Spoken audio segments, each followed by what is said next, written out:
জুলাই পদযাত্রার চতুর্থ দিনে উত্তরাঞ্চলের ৩ জেলায় এনসিপি নেতাকর্মীরা সংস্কারের পর নির্বাচনের দাবি। জুলাই অভ্যুত্থানের এক বছরেও বেওয়ারিশ শহীদদের পরিচয় শনাক্তে উদ্যোগ না নেওয়ার অভিযোগ, কবর সংরক্ষণের তাগিদ।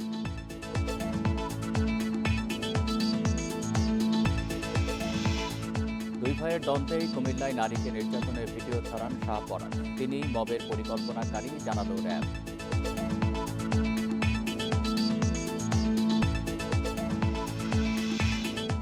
এলডিসি থেকে উত্তরণে এবারের বাজেটেও সুস্পষ্ট নির্দেশনা নেই, দাবি ব্যবসায়ীদের, চ্যালেঞ্জের মুখে পড়ার শঙ্কা।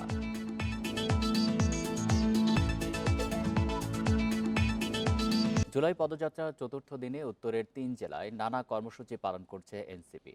সকাল থেকে পঞ্চগড় ও ঠাকুরগাঁয়ের সমাবেশ শেষে দিনাজপুরে পৌঁছেছেন নেতাকর্মীরা। এর আগে দুপুরে ঠাকুরগাঁও পুরাতন বাসস্ট্যান্ড গোল চত্বরে নতুন সংবিধানের মাধ্যমে নির্বাচনের দাবি জানান জাতীয় নাগরিক পার্টির আহ্বায়ক নাহিদ ইসলাম। নতুন দেশ গঠনে সারা দেশে কর্মসূচি চলছে উল্লেখ করে নাহিদ ইসলাম বলেন, এটি এখন আর হাসিনার বাংলাদেশ নয়, এটি ছাত্র জনতার বাংলাদেশ। এ সময় সীমান্তে বাংলাদেশিদের নির্বিচারে গুলি করে হত্যা ও অবৈধভাবে পুশিং করা হচ্ছে উল্লেখ করে যে কোনো মূল্যে তা বন্ধ করার আহ্বান জানান নাহিদ ইসলাম। এর আগে সকালে পঞ্চগড়ে আটোয়ারী উপজেলায় জাতীয় নাগরিক পার্টি উপজেলা কার্যালয় উদ্বোধন করা হয়। মৌলিক সংস্কার, জুলাই গণহত্যার বিচার এবং নতুন সংবিধানের জন্য আমরা লড়াই করছি। অবশ্যই জুলাই আগস্টের মধ্যেই জুলাই ঘোষণাপত্র দিতে হবে এবং এর সাংবিধানিক ভিত্তি থাকবে এই জুলাই ঘোষণাপত্রের। যেই কারণে আমাদের দেশের হাজারো মানুষ রক্ত দিয়েছে, জীবন দিয়েছে, আমরা তাদেরকে স্মরণ করতে চাই। কুমিল্লার মুরাদনগরের ধর্ষণ কাণ্ডে মব তৈরির পেছনে দুই ভাইয়ের দ্বন্দ্ব। ইমোতে বার্তা পাঠায় মূল পরিকল্পনাকারী শাহপরান। বড় ভাই ফজর আলীকে ফাঁসাতে পরিকল্পিতভাবে এই ঘটনা ঘটায় তারই ছোট ভাই শাহপরান। রাজধানী কারওয়ান বাজারে সংবাদ সম্মেলনে এসব তথ্য জানায় র্যাব। গত ২৬ জুন কুমিল্লার মুরাদনগরের এক নারীকে নির্যাতনের ভিডিও ভাইরাল হয় সামাজিক যোগাযোগ মাধ্যমে। তাতে দেখা যায় একদল মানুষ ওই নারীকে মারধর করছে। এ ঘটনায় মামলা করেন ভিকটিম নারী। গ্রেপ্তার হয় নির্যাতনকারী ফজর আলী। তবে মব সৃষ্টির ঘটনা থেকে যায় অনেকটা আড়ালে। ধর্ষণকাণ্ডে মূল হোতা শাহপরানকে বৃহস্পতিবার কুমিল্লার বুড়িচক থেকে গ্রেপ্তার করে র্যাব। মবটা যারা করেছে, যারা এই সোশ্যাল মিডিয়াতে এই ভিডিওটাকে ভাইরাল করেছে, তাদের কয়েকজন ধরা পড়লো। এটার যে উস্কানিদাতা তিনি ধরা পড়েননি। একটা চৌকস অভিযানিক দল গতকাল এই শাহপরানের যে রহস্যটা সেটা আমরা জানার পর তাকে আমরা গতকাল কুমিল্লা থেকেই অ্যারেস্ট করা হয়। র্যাব জানায়, ভুক্তভোগী নারীকে উত্ত্যক্ত করতেন ফজর আলী ও তার ভাই শাহপরান। এ নিয়ে দুই ভাইয়ের শুরু হয় দ্বন্দ্ব। পরে সালিশে ছোট ভাই শাহপরানকে মারধর করেন ফজর আলী। এর জেরে ২৬ জুন রাতে ফজর আলী যখন ওই নারীর ঘরে যান তখন ইমোতে বার্তা দিয়ে লোক জড়ো করেন শাহপরান। তাতে দেখা যায় একদল মানুষ ওই নারীকে মারধর করছে। এই ফজর আলী যে কিনা ধর্ষক হিসাবে অ্যারেস্টেড, সে এই ভিকটিমের মাকে সুদের বিনিময়ে ৫০,০০০ টাকা ধার দেয়। তো সেই ধারের টাকা আদায় করার জন্যই মাঝে মাঝে তাদের বাসায় যেত।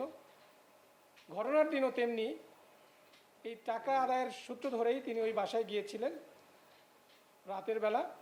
এ ঘটনায় জড়িত বাকিদের ধরতে অভিযান চলমান বলে জানিয়েছে র্যাব।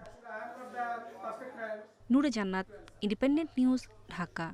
সংগঠনের অভ্যন্তরে শৃঙ্খলা রক্ষার ক্ষেত্রে দলীয় নীতিতে কোনো ছাড় নেই বলে হুঁশিয়ারি দিয়েছেন বিএনপির সিনিয়র যুগ্ম মহাসচিব রুহুল কবির রিজভী।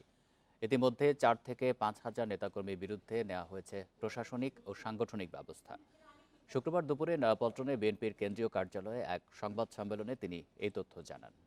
বিএনপি এবং দলের বিভিন্ন অঙ্গ সংগঠনের নেতাকর্মী যারা দলের নামে বা বিভিন্ন অঙ্গ সংগঠনের নামে, সহযোগী সংগঠনের নামে কোনো দুর্বৃত্ত চক্র গড়ে তোলা, অনৈতিক কোনো কাজের মধ্যে থাকা, এগুলো আমরা সন্ধান করে বা এই ঘটনা জানতে পেরে সাথে সাথে তার ব্যবস্থা নিয়েছে। লালমনিরহাটে পাটগ্রাম থানায় হামলার ঘটনায় স্বেচ্ছাসেবক দলের নেতাসহ ৪ জনকে গ্রেপ্তার করেছে পুলিশ। বৃহস্পতিবার রাতে ইউনিয়ন স্বেচ্ছাসেবক দলের সাংগঠনিক সম্পাদক মাহিদুল ইসলাম মানিক সহ ৪ জনকে গ্রেপ্তার করা হয়। পুলিশ জানিয়েছে, সিসিটিভি ফুটেজ পর্যালোচনা করে জড়িতদের শনাক্ত করা হচ্ছে। এই ঘটনায় ২৭ জনের নাম উল্লেখ সহ অজ্ঞাত ৩০০ থেকে ৪০০ জনকে আসামি করে মামলা করা হয়। অপ্রীতিকর পরিস্থিতি এড়াতে ওই এলাকায় আজও মোতায়েন রয়েছে অতিরিক্ত আইনশৃঙ্খলা বাহিনীর সদস্য। বুধবার রাতে পাটগ্রাম থানায় হামলা চালিয়ে 2 আসামিকে ছিনিয়ে নেয় দুর্বৃত্তরা। এ সময় পুলিশ সহ আহত হয় ২০ জন। এদিকে এই ঘটনায় বিএনপির কোনো নেতাকর্মী জড়িত কিনা তা খতিয়ে দেখতে তদন্ত কমিটি গঠন করা হয়েছে বলে জানান বিএনপির কেন্দ্রীয় নির্বাহী কমিটির সদস্য হাসান রাজীব প্রধান।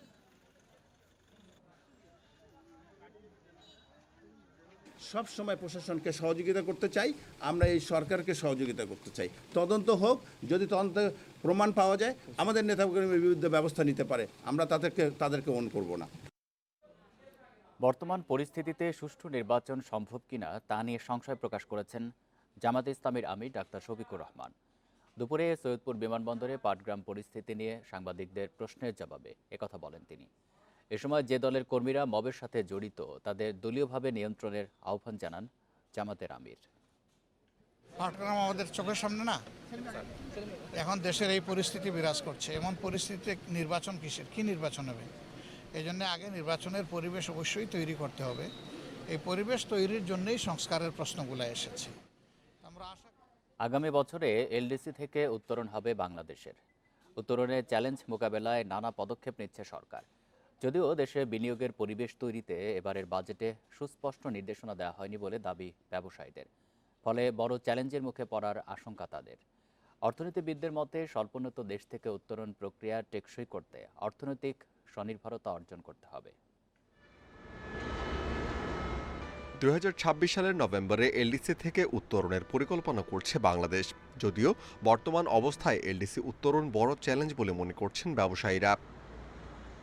এর কারণ হিসেবে তারা বলছেন, গত বছরের জুলাই থেকে ডিসেম্বর পর্যন্ত অনেক কারখানা বন্ধের ফলে কর্মসংস্থান কমেছে। এছাড়া ব্যাংক ঋণের সুদ হার 15% ছাড়িয়ে গেছে। তাই দেশে বিনিয়োগের পরিবেশ ও সামগ্রিক ব্যবসা পরিস্থিতি নিয়ে এখনো অনিশ্চয়তায় তারা। প্রকৃতপক্ষে যা নেওয়ার কথা অনেক আগে থেকে, সেগুলা কিন্তু ভিজিবল হওয়ার কথা, সেই জায়গাটুকু কিন্তু আমরা দেখতে পাচ্ছি না। শুধুমাত্র যে ট্যারিফ তা নয়, অভ্যন্তরীণ যে ইনসেনটিভ সেই জায়গাও উঠে যাবে। অতএব ব্যবসায়ীদেরকে ব্যবসায় প্রতিযোগী হওয়ার জন্য কি করা উচিত, সেটা হচ্ছে যে আমাদের মূল্যস্ফীতিকে কমাতে হবে।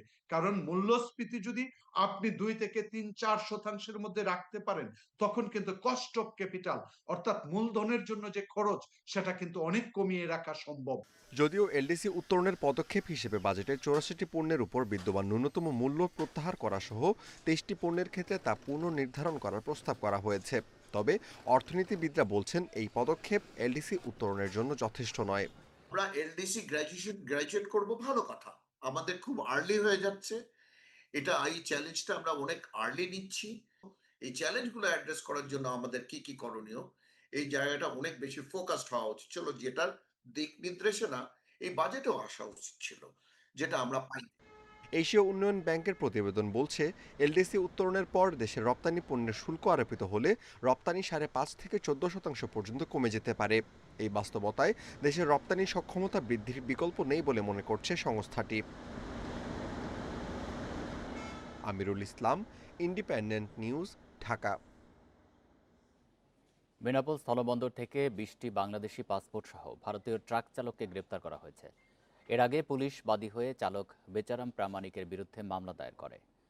স্থলবন্দরের আনসার বাহিনীর পিসি এইচএম হেলালুজ্জামান জানান, গোপন সংবাদের ভিত্তিতে রাতে টার্মিনাল থেকে ভারতের ট্রাক চালক বেচারাম প্রামাণিককে আটক করা হয়। এ সময় তার সঙ্গে থাকা ব্যাগে তল্লাশি চালিয়ে 20টি বাংলাদেশি পাসপোর্ট জব্দ করা হয়। এসব পাসপোর্টে সার্বিয়ার ভিসা লাগানো ছিল। তাকে বেনাপোল থানায় হস্তান্তরের পর পুলিশ বাদী হয়ে মামলা দায়ের করে।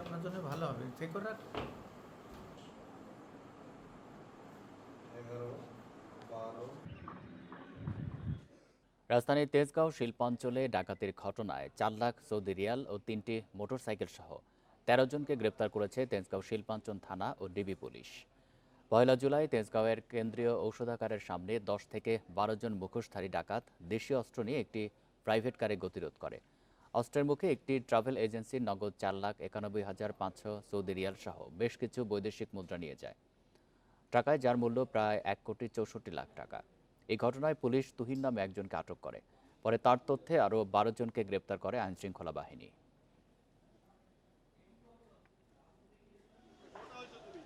সরকারি কর্ম কমিশন সংস্কারের দাবিতে শাহবাগ মোড় 1 ঘন্টা ব্লকেট করে বিক্ষোভ করেছেন চাকরি প্রত্যাশীরা। এতে রাজধানীর সড়কের যান চলাচল বন্ধ হয়ে যায়, ভোগান্তিতে পড়েন যাত্রীরা। বিকেলে ছাত্র সমাবেশের ব্যানারে ঢাকা বিশ্ববিদ্যালয়ের কেন্দ্রীয় গ্রন্থাগারের সামনে থেকে বিক্ষোভ মিছিল নিয়ে এসে শাহবাগ মোড় ব্লকেট করেন তারা। এ সময় পুলিশের সঙ্গে আন্দোলনকারীদের ধাওয়া পাল্টা ধাওয়ার ঘটনা ঘটে। পরে পরিস্থিতি নিয়ন্ত্রণে আনে পুলিশ। আন্দোলনকারীরা বলেন ৪৪, ৪৫ ও ৪৬তম বিসিএস এর প্রশ্ন ফাঁসের বিষয়ে দেশবাসী জানলেও এর কার্যত কোনো সমাধান করতে পারেনি সরকার। বলেন এতে সরকারের দুর্বলতা প্রকাশ পেয়েছে। আর বলেন গত ৫ আগস্ট পূর্ববর্তী সময়ে যারা প্রশ্ন ফাঁস করেছে তাদের এখনও বিচার হয়নি। আর এই বিচারহীনতার কারণেই সেই গোষ্ঠীটি এখনও শক্তিশালী। পিএসসি সংস্কার এবং ৪৪তম বিসিএস এর ফলাফল পুনর্মূল্যায়নের দাবি তাদের। এছাড়া ফলাফলের সঙ্গে প্রিলিমিনারি, লিখিত ও মৌখিক পরীক্ষার নাম্বার প্রকাশ করারও দাবি জানান তারা। 80% ক্যাডারে পুনরায় সুপারিশ হয়েছে। মধ্যরাতের রেজাল্ট, এই প্রহসনের রেজাল্ট, আমরা 44 প্রত্যাশী সহ যারা বিশেষ প্রত্যাশী চাকরিজীবী তারা কেউ এই রেজাল্ট মানে না। প্রশাসন এবং সরকারের উচ্চ মহলকে আমরা এ ব্যাপারে আকর্ষণ করতে চাচ্ছি এবং আমাদের সাথে যে কৌশল করা হয়েছে এটা একটা যৌক্তিক সমাধান চাচ্ছি। কুমিল্লার মুরাদনগরে গণপিটুনিতে 2 সন্তান সহ মাকে পিটিয়ে হত্যার ঘটনায় এখনও কোনো মামলা হয়নি। এদিকে গতকালের ঘটনার করইবাড়ি গ্রাম ও বাজারে থমথমে পরিস্থিতি বিরাজ করছে। অপ্রীতিকর পরিস্থিতি এড়াতে ঘটনাস্থলে অতিরিক্ত পুলিশ মোতায়েন করা হয়েছে। এছাড়া গ্রেপ্তার আতঙ্কে এলাকা প্রায় পুরুষশূন্য হয়ে পড়েছে। পুলিশ জানায় জড়িতদের গ্রেপ্তারে অভিযান অব্যাহত রয়েছে। মামলা দায়ের প্রক্রিয়াধীন। এদিকে 3টি মরদেহ কুমিল্লা মেডিকেল কলেজের মর্গে রয়েছে। ময়নাতদন্ত শেষে মরদেহ পরিবারের কাছে হস্তান্তর করা হবে। বৃহস্পতিবার বাংলার করইবাড়ি গ্রামে মাদক ব্যবসার অভিযোগে গণপিটুনিতে 2 নারীসহ একই পরিবারের 3 জন নিহত হয়। এ সময় গুরুতর আহত হন আরও একজন। ঘটনার বিষয়ে ভিকটিমের পরিবারের সাথে যোগাযোগ হয়েছে। তারা ঘটনা সংশ্লিষ্ট বিষয়ে এজাহার দায়ের করবে অদ্যই এবং এজাহার দায়ের করলে আমরা মামলা রুজু করব এবং আসামি গ্রেপ্তারের জন্য অভিযান অব্যাহত আছে। খুব শীঘ্রই আমরা যশোরে ঝিকরগাছায় একই পরিবারের 3 জনের ওপর অ্যাসিড নিক্ষেপের ঘটনায় মামলা দায়ের হয়েছে, তবে এখনও কাউকে আটক করা হয়নি। দুপুরে ঝিকরগাছা থানায় দায়ের করা মামলায় একমাত্র আসামি জসিমউদ্দিন। এর আগে বৃহস্পতিবার রাতে উপজেলার গদখালি গ্রামে অ্যাসিড ছোড়ার ঘটনায় দগ্ধ হন একই পরিবারের 3 জন। পুলিশ জানিয়েছে মঠবাড়ি গ্রামের জসিমউদ্দিন পাশের গদখালি গ্রামের রিপাকে কিছুদিন ধরে বিয়ের প্রস্তাব দিয়ে আসছিল, কিন্তু রিপা রাজি না হওয়ায় গতরাতে তাদের বাড়ির জানালা দিয়ে অ্যাসিড ছুড়ে মারে জসিম। এতে রিপা খাতুন, ভাই ইয়ানুর ও রিপার মা রাহেলা বেগম দগ্ধ হন। পরে তাদের উদ্ধার করে যশোর সদর হাসপাতালে ভর্তি করা হয়।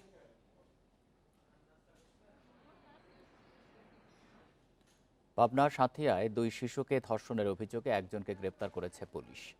দুপুরে নিজ কার্যালয়ে সংবাদ সম্মেলনে র্যাব 12-এর কোম্পানি কমান্ডার মোহাম্মদ ইলিয়াস খান জানান, মঙ্গলবার 2 শিশুকে খাবারের প্রলোভন দেখিয়ে বাড়িতে নিয়ে ধর্ষণ করে রনি নামে এক ব্যক্তি। বাড়ি ফিরে পরিবারকে বিষয়টি জানায় 2 শিশু। এ সময় ভুক্তভোগী এক শিশুর পরিবার বাদী হয়ে রনির নাম উল্লেখ করে মামলা করলে অভিযানে নামে র্যাব। বৃহস্পতিবার রাতে দারিয়াপুর এলাকা থেকে তাকে গ্রেপ্তার করা হয়।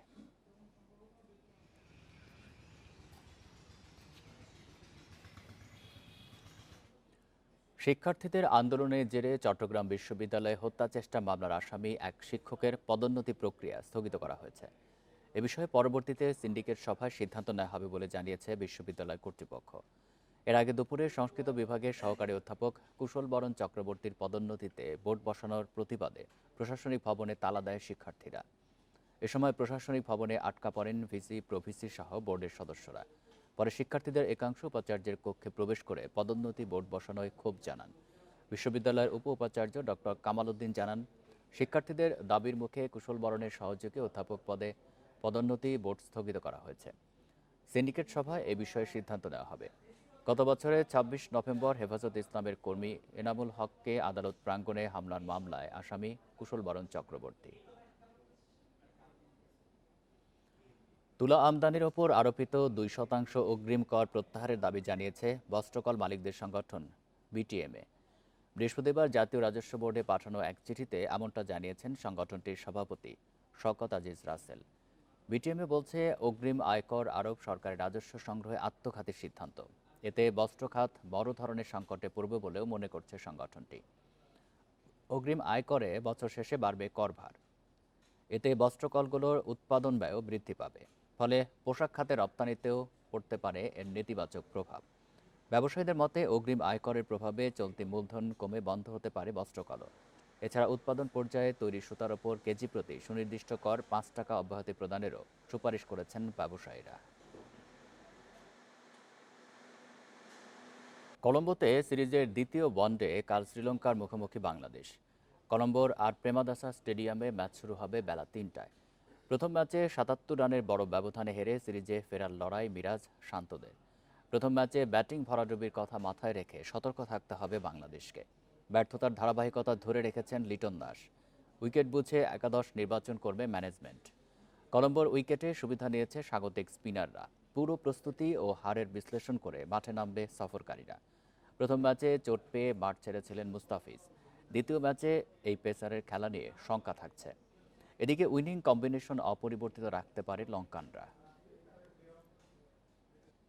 এই ছিল সংবাদ সন্ধ্যায়। ইন্ডিপেন্ডেন্ট টেলিভিশনের সব খবরের আরও বিস্তারিত জানতে চোখ রাখুন ফেসবুক, ইউটিউব এবং এক্সে। ধন্যবাদ সবাইকে।